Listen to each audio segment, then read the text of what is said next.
Nós vamos estudar a palavra do Senhor e para isso eu quero te convidar ao Evangelho de João mais uma vez, no capítulo 11. Evangelho de João, capítulo 11. Abra a palavra do Senhor aqui para a gente ler a partir do primeiro versículo. Eu quero cobrir quase todo o capítulo aí, até o verso 46, mas selecionando nossas partes de leitura para a gente cobrir esse episódio aqui narrado no Evangelho. João, capítulo 11, a palavra de Deus aqui diz assim: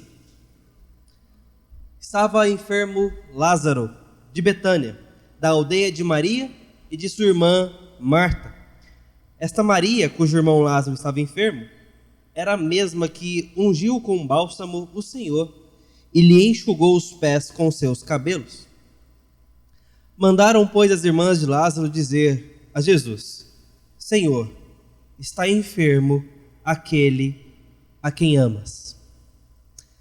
Pule comigo ao versículo de número 17.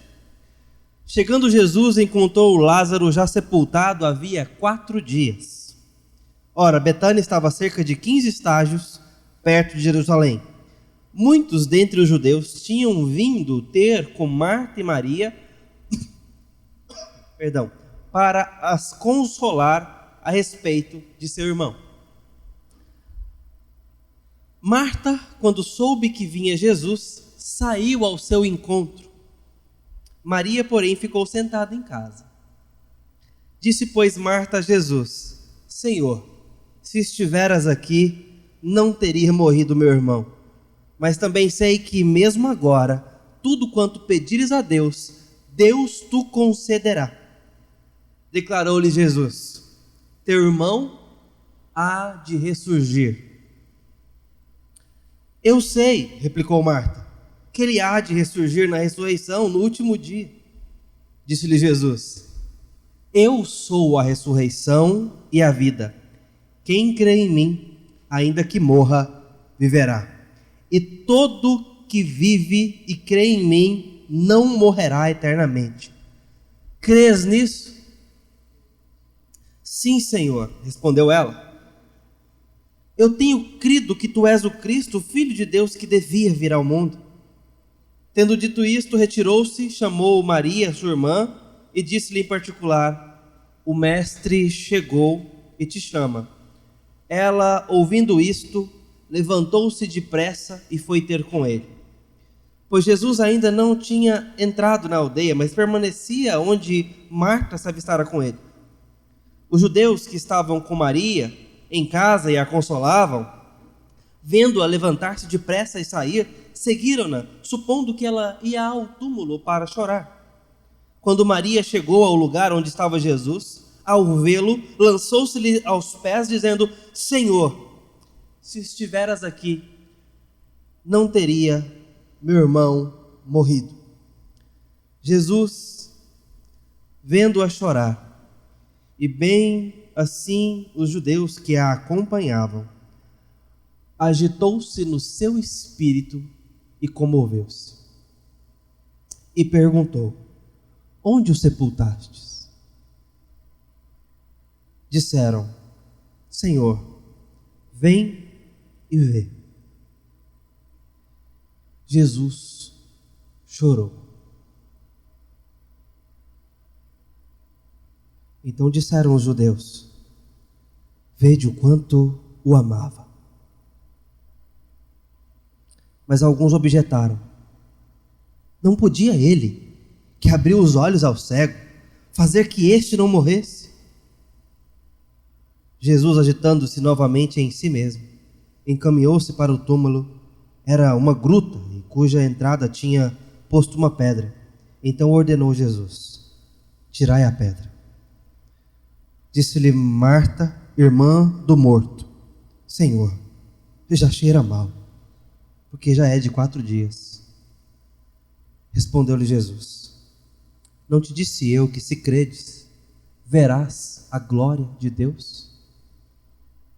Tiraram então a pedra, e Jesus, levantando os olhos aos céus, disse: Pai, graças te dou, porque me ouviste.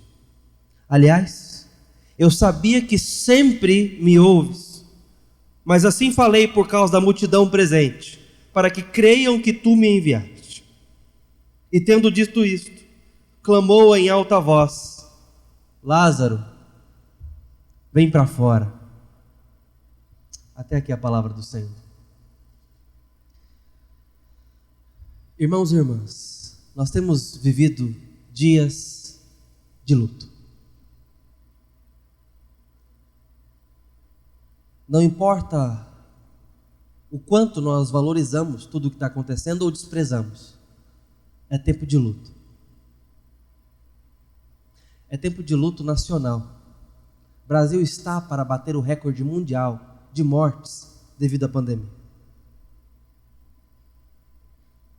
Não é hora de justificar ou de explicar. O fato é que nós temos vivido dias de luto. Eu lembro o ano passado, em março, final de fevereiro, quando esta era uma notícia do outro lado do mundo. Parecia tão inalcançável, distante. Conversa sobre uma sopa de morcego, alguma coisa acontecendo lá para as bandas da China. E essa conversa veio se aproximando, veio chegando mais perto. O fato é que hoje nós temos vivido com pessoas queridas nossas a dor causada por um vírus, levando pessoas do nosso convívio, pessoas muito próximas da nossa comunidade, pessoas próximas da nossa família, ou mesmo nossos familiares.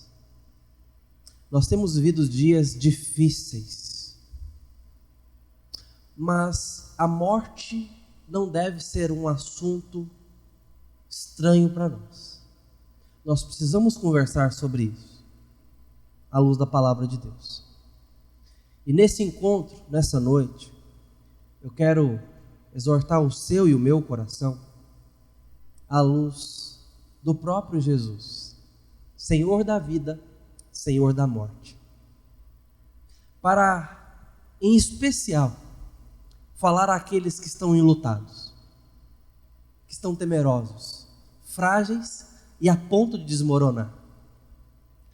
Ei, a palavra de Deus fala contigo. E o Evangelho nos narra cenas colhidas e selecionadas para orientar o nosso coração nos dias mais escuros. E esse texto não é diferente. A movimentação de Jesus aqui é para que a gente contemple e descubra coisas maravilhosas sobre Ele, sobre nós, nos dias mais difíceis de nossas vidas. Esse é um episódio de luto. A Bíblia quer falar conosco em luto. Não temos opção diante do sofrimento, da dor. Não é facultativo.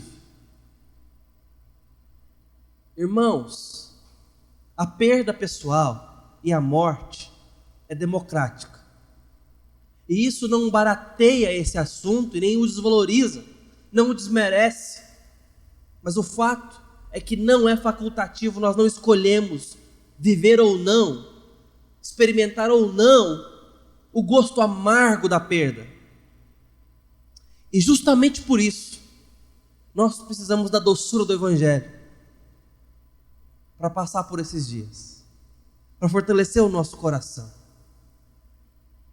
para firmar os nossos pés no lugar certo, para ter esperança que a Bíblia nos orienta. Então eu quero te chamar nesse momento para olhar para Jesus. Vem comigo, olhar para o nosso Jesus, ver Ele se movimentando, interagindo, falando e escolhendo suas palavras. Você percebeu que lá na frente Ele falando com o Pai em particular, e Ele fala, em outras palavras, Pai, não estranha o que eu falei, não, eu sei que o Senhor sabe. É porque eu estava falando para eles escutarem e creiam. Jesus escolhe o que faz, irmãos. por nós, para que a gente creia. Perceba a voluntariedade desse texto. Jesus o tempo todo está pensando nos outros, no seu rebanho querido. E o texto começa com uma notícia de enfermidade. E aqui nós já vamos colecionando detalhes. Esse é um texto de detalhes. Aqui em João, a câmera está bem aproximada, capturando as cenas, as expressões, as falas, os diálogos, os elementos. Então chega uma notícia e aqui começa esse episódio. Senhor, qual que é o detalhe? Aquele a quem tu amas está enfermo. É assim que os sinóticos, inclusive, narram essa história. Senhor, está enfermo Lázaro. E aí, o evangelista já vem nos dizer, esse Lázaro lá de Betânia, que tem as irmãs Marta e Maria. Porque Betânia é importante para essa história. Porque Marta e Maria, sendo irmãs de Lázaro, é importante para essa história. Porque Jesus, ao receber essa notícia, nos mostra com a sua conduta e comportamento uma primeira verdade. Ele é soberano. Jesus não se abala. Jesus não se estremece diante da notícia ruim sobre aquele que ele ama. Jesus recebe uma notícia de enfermidade e a sua reação é uma informação de soberania. Ele ama Lázaro, o Evangelho nos mostra isso. E ele, com serenidade, fala aos discípulos no texto: esta doença não é para a morte. Então, os discípulos dizem assim: Senhor, se não é para a morte, então Lázaro está dormindo. E aí Jesus para a caminhada e fala claramente para eles: Lázaro morreu. E aí os discípulos lamentam, dizem: então vamos morrer com ele. Aqui uma expressão, uma força de expressão para falar sobre estar em luto e sofrer ali e tudo mais. Essa é uma expressão comum aqui sobre lamento e dor. Mas Jesus então mostra que está sereno e calmo. Jesus está aqui dizendo: esta enfermidade é para a glória de Deus. Ele diz aqui no texto, quando ele fala: Lázaro morreu, e é bom que lá eu não estivesse, para que Deus seja glorificado. Versículo 4. Ao receber a notícia, disse Jesus: esta enfermidade não é para a morte, e sim para a glória de Deus, a fim de que o Filho de Deus seja por ela glorificado. Perceba, há um projeto de glória acontecendo na caminhada de Jesus. Existe um plano, e esse plano visa a glória de Deus. Mesmo as coisas mais terríveis e tristes da vida, como a morte de uma pessoa amada, Jesus está dizendo que pode se encaixar no plano de glória ao Pai. Ele diz: esta enfermidade é para glorificar o nome do meu Pai. E Jesus ainda diz: que bom que lá eu não estivesse, para que eu mostre a glória do meu Pai através dessa dor, através desse problema, desse sofrimento, dessa perda. Primeira coisa que a gente vê nesse texto, portanto, é soberania. Deus tem tudo no seu controle. E as coisas que mais nos assaltam e tiram o nosso chão não pegam Deus de surpresa. Muito pelo contrário. Mais importante do que isso, além de não pegar Deus de surpresa, serve e pode servir para a sua glória. É uma questão de plano, é uma questão de as coisas realmente estarem funcionalmente nos seus devidos lugares. Deus é soberano sobre os nossos dias mais fragilizados. Deus é poderoso e não se abala nos dias mais fragmentados, nos dias mais terríveis, dolorosos. No dia em que a gente entende e reconhece a nossa incapacidade. No dia que a gente não pode vender o pão para colocar pão na mesa.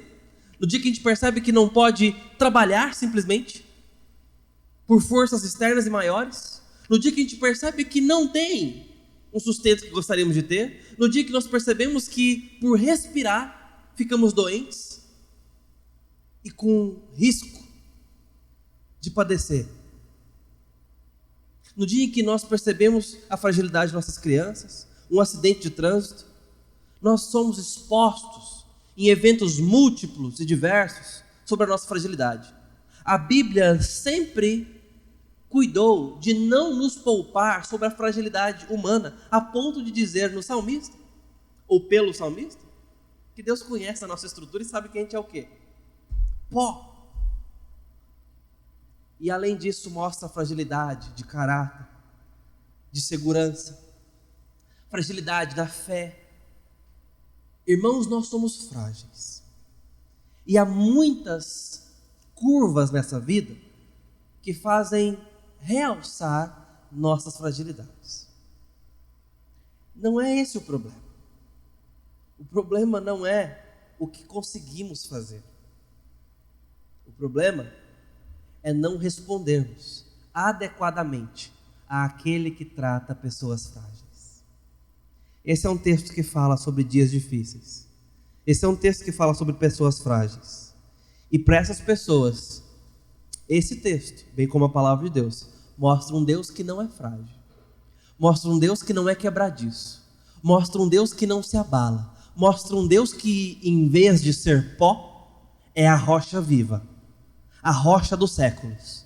Mostra um Deus que não tem variação de mudança. Mostra um Deus eterno, um Deus poderoso, um Deus que tem um plano de glória, um Deus que inclui pessoas nessa glória, um Deus que está arquitetando a história e a vida dos seus filhos para essa glória.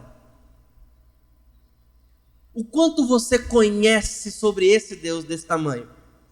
Quão intimamente você caminha com Ele? Você conhece esse Jesus bíblico? Que fala para os seus discípulos, animando eles: gente, calma, está tudo sob meu controle. E hoje vocês verão a glória do meu Pai. Já imaginou Jesus dizendo isso para você hoje, no problema que você está passando? Tem problema maior que a morte, irmãos? Humanamente falando? Não tem, porque o resto, com paciência, a gente dá um jeito. A morte.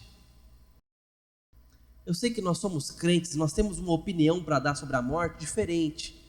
A gente tem uma perspectiva de vida após morte que o incrédulo não tem, ou pode ter fantasiando com inverdades. Nós não, nós sabemos, nós somos informados, nós cremos. Isso é uma verdade que entrou no nosso coração pela palavra. Mas mesmo assim, a morte é um inimigo. A morte é um problema.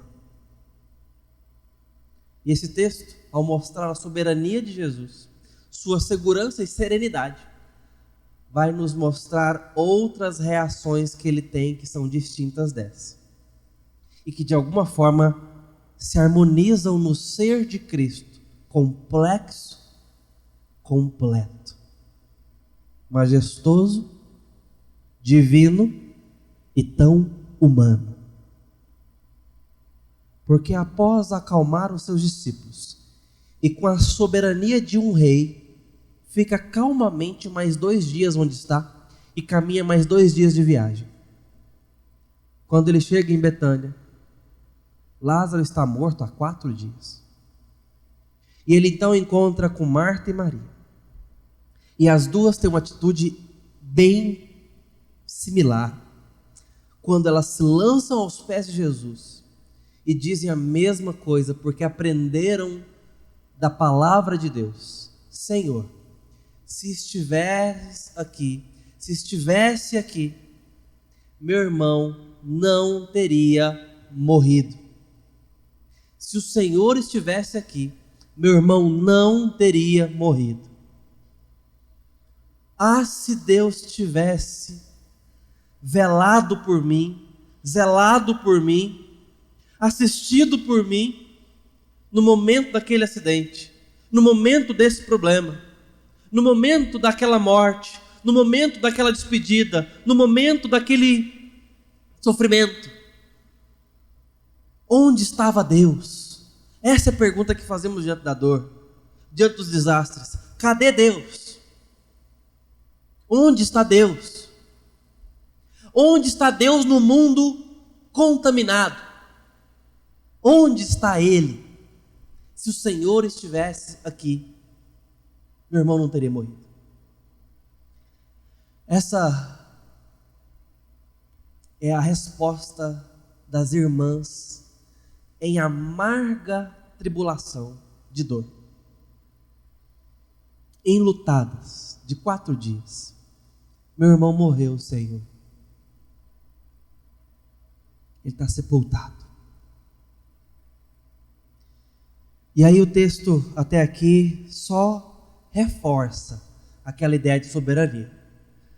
Porque Jesus diz, seu irmão há de ressurgir. Quem crê em mim, ele diz aqui, ainda que morra, viverá. Crês nisso? Então a irmã de Lázaro diz, eu creio, Senhor, eu sei que tudo que o Senhor pedir ao Pai, Ele vai te dar, e um dia o Senhor vai ressuscitar todo mundo, né? É aquele tipo de resposta que é verdade, é poderosa, mas que na hora da dor parece não fazer efeito.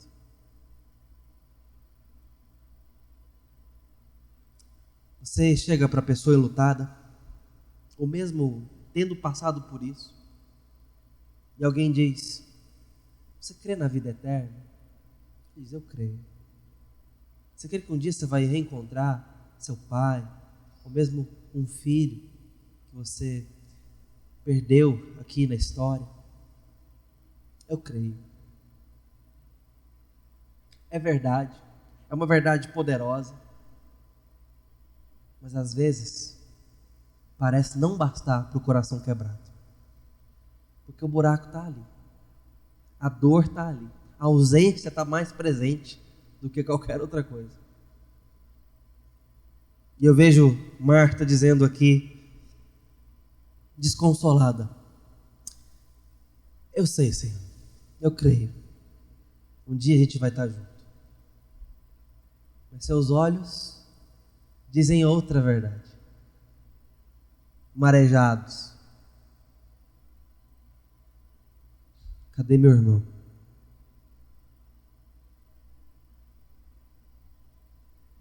E Jesus ainda mostrando a paz de um soberano que é capaz de fazer todas as coisas novas.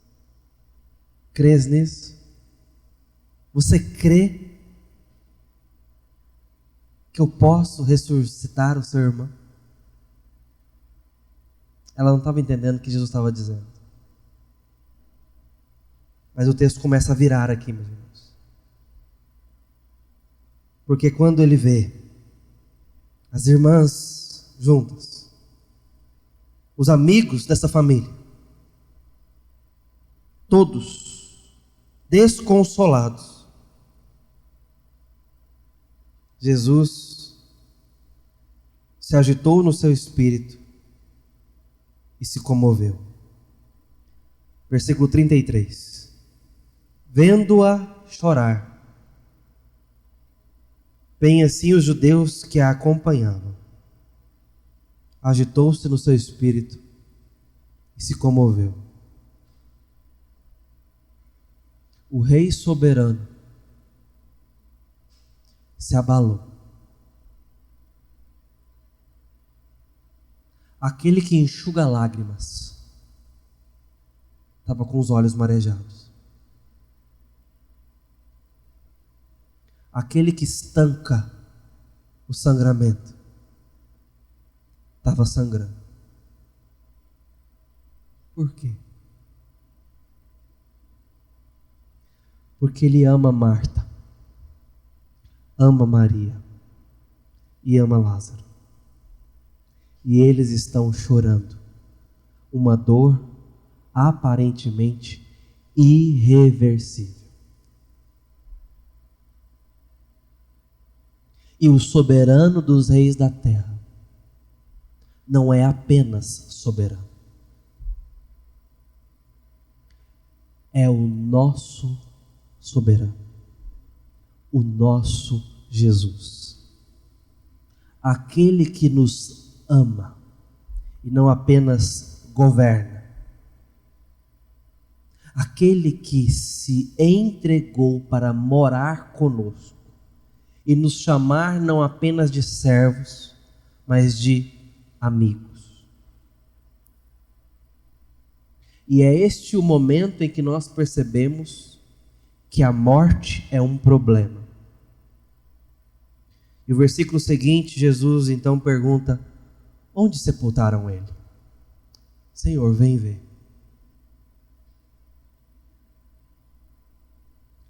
E então nós chegamos no menor versículo da Bíblia, versículo 35.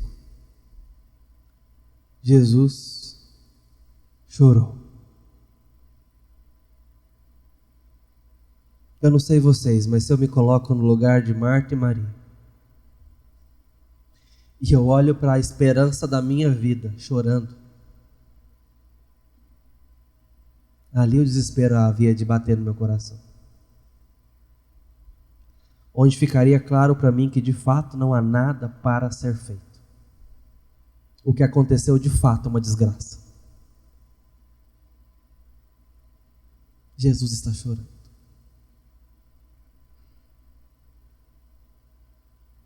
O Deus que fez o universo, que olha para o cosmos como uma pequena peça em suas mãos. Os planetas são poeira. E o ser humano, um sopro. Está chorando pela dor daquelas amigas e pela morte do seu amado amigo. Isso me mostra a segunda verdade desse texto. A primeira é a soberania de Jesus. A segunda verdade é a humanidade do nosso Jesus. E aqui não está nos anunciando sobre limites, fraqueza de Cristo, nada disso. Está nos mostrando que Ele realmente se encarnou para nos amar.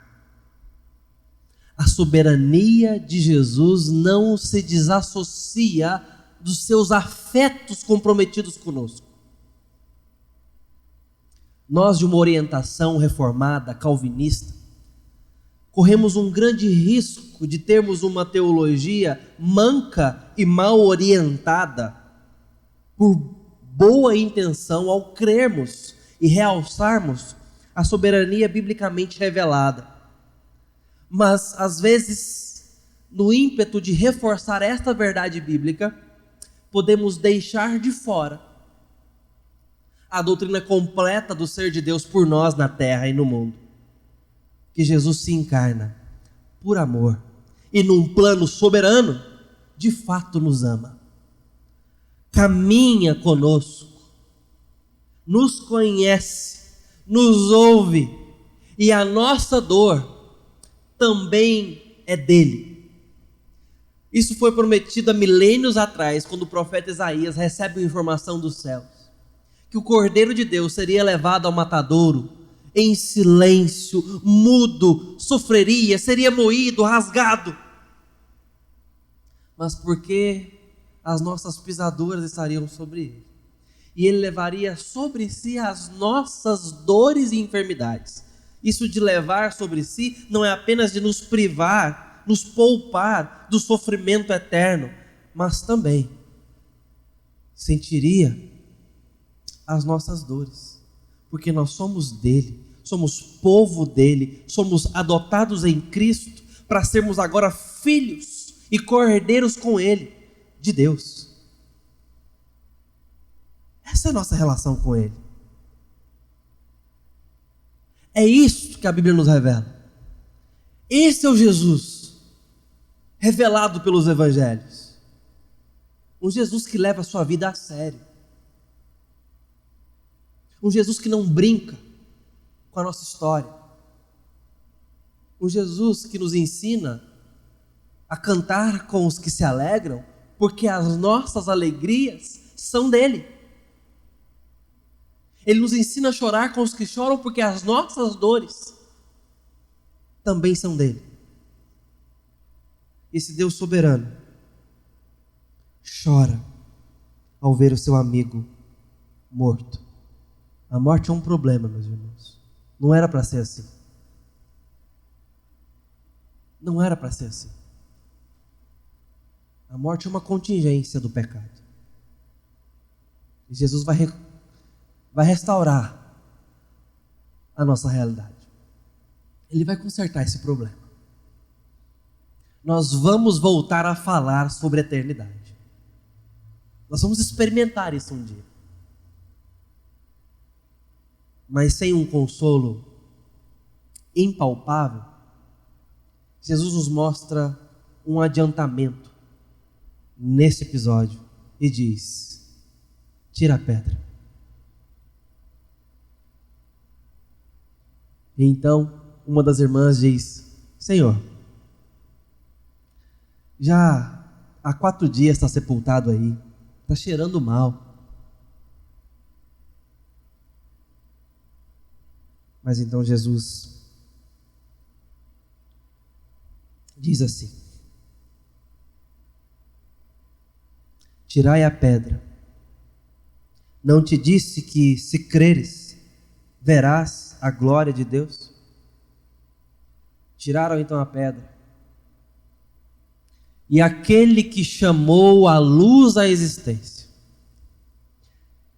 que disse as águas para se ajuntarem num só lugar, que deu nome às estrelas, que soprou o fôlego de vida na criatura humana, o Verbo de Deus falou ao seu amigo morto, chamando-o pelo nome e dando-lhe uma ordem impossível de ser executada: Lázaro, vem para fora. E o que aconteceu? Versículo 44. Saiu aquele que estivera morto, tendo os pés e as mãos ligados com ataduras e o rosto envolto num lenço. Então lhe ordenou Jesus: desatai-o e deixai-o ir. Testemunharam, portanto, a terceira verdade desse texto: o Deus soberano, humano e nosso amor nos deixou uma promessa de que há de trazer a vida que nós não podemos criar nem manter. Nesse episódio único, Jesus está nos mostrando e adiantando para nós algo que vai acontecer. Ele não vai ressuscitar os nossos parentes queridos e perdidos. Não é esse o ponto do texto. Lázaro eventualmente voltou a morrer. Mas o que Jesus quis deixar aqui é: não te disse que, se creres, verás a glória de Deus? Esse é o ponto desse texto. Se nós crermos, nós vamos nos envolver com aquilo que é mais poderoso do que não ter dor, do que não ter perda, do que não ter sofrimento: experimentar a glória de Deus. É sobre isso o texto. Eu estou indo para glorificar o nome do meu Pai. Que bom que lá eu não estive. Agora eu repito a você: você crê nisso? Porque se você crê, você vai ver a glória de Deus. O que a Bíblia está nos ensinando a crer? A crer que esse Jesus é soberano, a crer que esse Jesus se importa com os nossos dias mais dolorosos, e a crer que Jesus tem um plano. Que Jesus tem um plano, e esse plano não é um plano pessoal para você, é um plano de glória que te envolve, que te inclui. Crê nisso, que nós estamos caminhando para a glória, que isso é o ponto mais importante, e não o nosso calendário, não o nosso projeto de vida, não a nossa ansiedade de manter-nos íntegros e sem ninguém quebrado por perto, que o que mais importa é um assunto de glória e de eternidade, e que Jesus está comprometido com isso, e ele chora porque Jesus está mostrando que ele sabe o quão real, profundo e cruel é o aguilhão da morte. Ele não está banalizando isso ao nos dizer sobre o que mais importa, o que mais tem valor. Senão nós poderíamos dizer, mas ele também nem sabe do que se trata a morte, é um ser imortal.